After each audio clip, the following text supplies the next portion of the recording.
We have UCLA is set to hire Bob Chesney as their new head coach. I love this hire personally, Zach. I think that UCLA went exactly the right route. I think that they went away from like hiring an alumni or something like that. I think you kind of needed a break. They've had some people in that role here recently. I think you go away from somebody like Chip Kelly, who was a little bit older, kind of more experienced. You go with the more hungry guy who has had a lot of success at every level. He's been at Division III, Division II, FCS. Now here, he could even make the playoffs if everything goes right for him. He would be the first conference champion out of the playoffs if they win their conference championship game and Virginia wins. So obviously, if James Madison makes the playoffs, that would kind of impact thing here. So if you're a UCLA fan, I guess you're rooting for Virginia because you want to get your head coach here as quickly as possible. But Zach, what do you think about this hire? Bob Chesney coming in from James Madison, success everywhere he's been. Is he the new Curt Cignetti? I think it's a great hire by UCLA. I'm shocked that he picked UCLA with where the program is right now. And my question is how much has UCLA kind of come alongside and said, this is what we're going to do for NIL. This is how we're going to make sure that you are competitive with the other programs in the Big Ten. Because my concern, like the reason why Cignetti worked was because Indiana was ready to go all in on their football program. My question to UCLA is, are you ready to go all in on this football program? Are you willing to give Bob Chesney the resources that he needs? Are you going to network him with other boosters and other people? Because if you're just going to hire a good coach and think that that's going to fix everything, you're just going to be firing him in 3 years. So that's my one concern. I think it's a home run hire. I am shocked that Penn State has not gotten in on this. We'll talk about Penn State here in just a second because I do think there is some discussion here. And if I'm a UCLA fan, I don't I'm not screaming from the rooftops yet, right? So we'll get to that in a second. But I do think that this is a very interesting hire for UCLA because it is exactly what you talked about. There is no guarantee here that if you don't spend, you're going to win, right? For Michigan State, you have a little bit of like, if we don't spend, Pat Fitzgerald's still going to give us, probably bowl eligibility with what he can do. And that's kind of your floor. If UCLA doesn't spend here, Bob Chesney can be one of the best head coaches out there in the country. But if you don't get talent at UCLA, you're probably not going to win at UCLA, especially with Bob Chesney not having a whole lot of experience out west, not being a Power 4 head coach before. I would say, that I wouldn't say that, Indiana's spending was everything that got them the wins because I still think there's a lot of 3-star talents and stuff like that on that roster. I think Curt Cignetti's evaluations was probably the masterful, combination between the two. We'll see if Bob Chesney can have some of those same evaluations to know that he's probably going to bring his quarterback, his running back, his wide receiver, and a couple cornerbacks with him from James Madison. So if he brings those guys with him, that'll give him a nice good core to work with. But overall, I think that this hire for UCLA is very good. But in today's day and age, you can have a great hire, but if you don't support him and if you get some bad luck with injuries, example A, Luke Fickell, it's no guarantee that it's going to be the best thing ever. Yeah, I'm looking at his resume right now. So I live right by Bucknell University, which is in the Patriot League for FCS. He was a coach in the Patriot League for Holy Cross for 6 years. He won the league 5 times. Holy Cross doesn't do that. No. I mean, that's the thing. Like, it's not like the Patriot League is some juggernaut or anything like that. It's just that Holy Cross is not that kind of football program, right? Right. Yeah. I mean, that's kind of incredible, actually, that they were able to do that.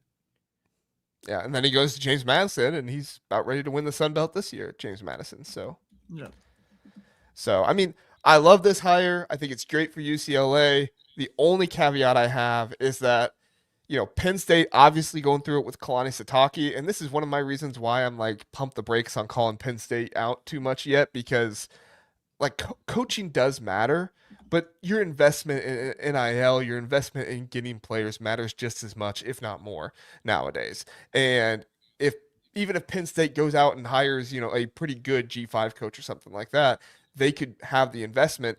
And as much as UCLA fans might hate to hear this, I think they would agree with me on it that like UCLA has not always proven to have the best administration in the world. So, are you going to trust that UCLA is going to, their administration is going to come to you and say, "Yes, we are going to provide all this," and then Penn State comes to you this week, we'll see, and says, "Hey, we know we were going after Sataki instead of you, but we're prepared to give you 25, $30 million every year in NIL to go after some players." I don't know if they actually have that much, but I'm just saying, like, if they were able to do that. And hey, you're also going to be back home, and at the same time, this is a program you can win national championships at. UCLA, maybe eventually, but not right now, right? Penn State just made Yeah. the Final Four 2 years ago. They're able to get talent, the DMV, everything else out there. Like, I'm not telling UCLA fans to be concerned, but with everything that's going on at Penn State and the pressure that Pat Kraft is probably feeling right now, I do not think it is out of the question that Pat Kraft would circle back to Bob Chesney and say, "Hey, did you sign yet? Because if not, we've got a deal here that you might be interested in." Yeah, I wonder though if this, and I don't know everything going on with Pat Kraft, but I almost wonder if that might scare Bob Chesney away, because it doesn't seem like all is right in State College in the athletic department. I'm not saying I don't have any sources. I'm not saying I'm not trying to speculate too much. I'm just there's a reason why it's been like really odd of a coaching search for Penn State. I think Penn State went big fish hunting, right? And that's what Pat Kraft wanted to do. He wanted to go out there and get as big of a hire as he possibly could. That's why you heard that there was real talks with Urban Meyer. That's why you heard he talked with Brian Hartline. And, it's not like Brian Hartline is out of this Penn State thing yet either. I think Brian Hartline actually could be one of their best hires, and he seems like he's pretty far down their list. But they have other options too. Like Brent Key is still an option. Jeff Brom is still an option. Like I said, we'll talk about all this on Thursday with Chris. But like, this Penn State stuff, yes, Bob Chesney could be a big name that they go for, but he's not necessarily the last one they could go for. And as much as I hear you on the administration stuff, like Pat Kraft doesn't have the reputation. Like, yes, he has some like questionable stuff that's gone on, especially to the outside world with this coaching search and everything, but he doesn't have near the reputation that Martin Jarmond and the UCLA administration has. That's fair. That's a good point. So, again, I'm not trying to bash UCLA here or anything like that, but I do think that the perception that UCLA's administration has could hurt them here. But if UCLA is able to hold on to him, which honestly I hope they do hold on to him because I think he's going to be good. I think it'd be great for the program. Are you concerned about the no West Coast ties or anything like that for Bob Chesney? A little, because it is going to be different, and he's going to have to recruit against some pretty big West Coast powers. Like Oregon is not going away, although I think there's real concern with Stein and possibly Lapoy moving on. Lapoy is in talks with possibly becoming the Cal head coach.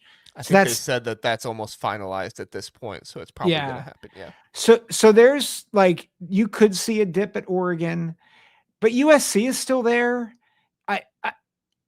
So I think the learning curve is going to be pretty steep. So that would be my I think that is a concern for sure. And my biggest concern with it is, who do they have on staff that is going to alleviate some of that, right? At Penn State, if you hired a guy like Kalani Sitake, who doesn't have any East Coast ties, DMV ties or anything like that, you at least have Terry Smith there, right? And you can keep Terry Smith around. Terry Smith's going to help him out a lot with recruiting, stuff like that. Maybe I've just not done enough research, but I don't know who UCLA has there that is going to be the West Coast ties for you. Sounds like Jerry Neuheisel is going to, be offered some kind of analyst role or something like that there at UCLA to stick around. But if I'm Jerry Neuheisel, I just got done calling plays for pretty much an entire year. I'm going someplace where I can try to be an offensive coordinator, where I can try to be a quarterback coach or something, right? Mm-hmm. I mean, I don't know about you, but I think you'd probably want to be a G5 offensive coordinator or a G5 quarterback coach before you'd want to be an analyst Maybe an analyst at a Big Ten school is better. I don't know, but I would think you'd want to I show off like some of your coaching pedigree and have a quarterback that you can say, "Yeah, I coached him. Look at what I did with him." I'm trying to remember, how old is Jerry Neuheisel? He's only like in his like 30s. He's pretty young, if Oh, not he's in his 33. 20s. He's 33. He's Yeah, 33. he's really young. Yeah, I mean, I could see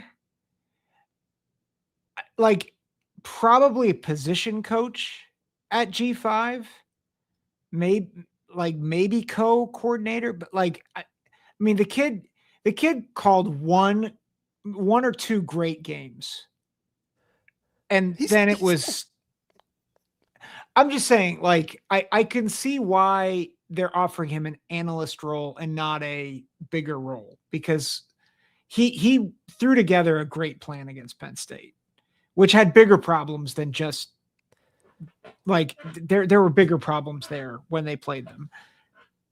So right, and I would say that it's not just the game plan against Penn State. It is calling plays for an entire year, right? Like honestly, something that I would say be on the lookout for is UNLV with Dan Mullen, because it sounds like Corey Dennis over there, the offensive coordinator, is getting some love from some other schools out there. Oregon is one that names have been mentioned there. I don't think he's going to get that Oregon job, but they're one that has been looking at him. So he has an opportunity to possibly go to a Big Ten or a Big 12, type of job and be an offensive coordinator there, which I think he would take over UNLV. If that happens, does Dan Mullen say, "Hey, this guy yeah, called plays at a Big Ten program for most of the year. Let's bring him on in and do an interview and see what we can get out of Jerry Neuheisel."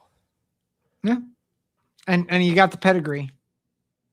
Yeah, yeah. So overall, I like the hire of Bob Chesney. I do have some concerns with the no West Coast ties and everything. To be fair, I had the same concerns with Kalen DeBoer going to Alabama. I had similar concerns with Kalani Sitake going to Penn State. However, I do think there would have been some stuff that could have helped with that.